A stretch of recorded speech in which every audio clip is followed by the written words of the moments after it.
الحمد لله والصلاة والسلام على رسول الله.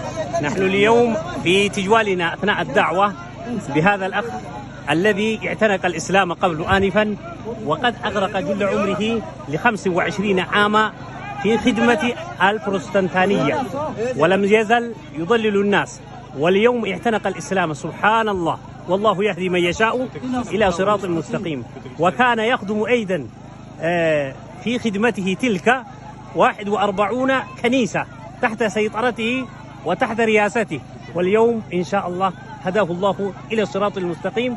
ونتمنى أن يكون همزة وصل للباقين المضلين الذين كانوا يضللون الناس على غير الحق، وسوف يأتيهم به إن شاء الله.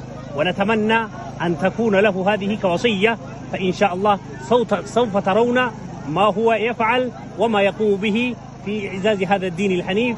وأستودعكم الله، والسلام عليكم ورحمة الله وبركاته.